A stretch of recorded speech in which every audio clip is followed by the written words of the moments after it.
السلام علیکم ورحمۃ اللہ وبرکاتہ۔ دوستو، رائزنگ اسلام میں آپ سب کو خوش آمدید۔ آج اس ویڈیو میں آپ کو حضرت ابراہیم علیہ السلام کی زندگی کے متعلق معلومات دوں گی۔ اس میں آپ بتاؤں گی کہ آپ کی والدہ کا نام کیا تھا، آپ کی شادی کس سے ہوئی اور آپ کی کنیت ابوالذیفان کیسے مشہور ہوئی۔ تو شروع کرتے ہیں۔ حضرت ابراہیم علیہ السلام اللہ کے نبی اور رسول ہیں اور انہیں خلیل اللہ کے نام سے بھی جانا جاتا ہے۔ ابراہیم علیہ السلام کی ماں کا نام امیلہ تھا۔ اہل تاریخ کے نزدیک ابراہیم علیہ السلام منجھلے یعنی درمیانی بھائی تھے۔ ابراہیم علیہ السلام غوطۂ دمشق میں برزہ نامی بستی کے قاسیون نامی پہاڑ میں پیدا ہوئے۔ صحیح یہ ہے کہ ارض بابل میں پیدا ہوئے اور غوطہ دمشق کی بستی برزہ کی طرف ان کے منسوب ہونے کی وجہ یہ ہے کہ ابراہیم علیہ السلام جب لوط علیہ السلام کی مدد کے لیے ان کے علاقے میں گئے تھے تو انہوں نے وہاں نماز ادا فرمائی تھی۔ ابراہیم علیہ السلام کی کنیت ابوالذیفان تھی، یعنی مہمانوں کا باپ۔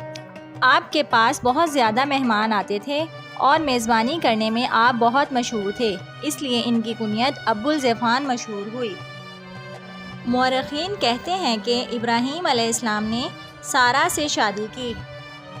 وہ بیان کرتے ہیں کہ سارہ بانجھ تھی، ان کے بطن سے کوئی اولاد پیدا نہیں ہوئی۔ آپ کے والد کا نام تارخ تھا۔ تاریخ میں مورخین کہتے ہیں کہ تارخ اپنے بیٹے ابراہیم کی بیوی سارہ اور اپنے پوتے لوط بن ہاران کو لے کر چلے اور ان کو کلدانیوں کی سرزمین سے لا کر کنعانیوں کے علاقے میں آ کر مقام حران میں ٹھہرے۔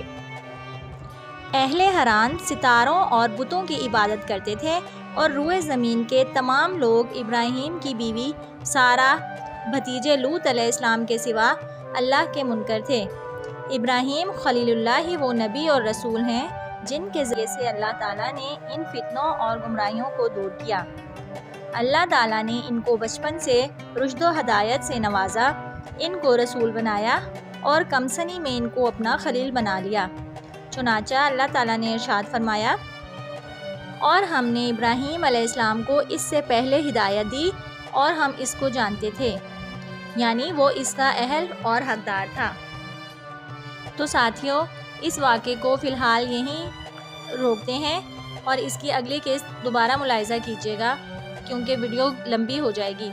تو پیارے ساتھیوں، اگر آپ اس طرح کے اسلامی واقعات اور سبق آموز کہانیوں میں دلچسپی رکھتے ہیں تو ہمارے چینل رائزنگ اسلام کو سبسکرائب کریں اور اگر ویڈیو پسند آئی تو لائک کریں۔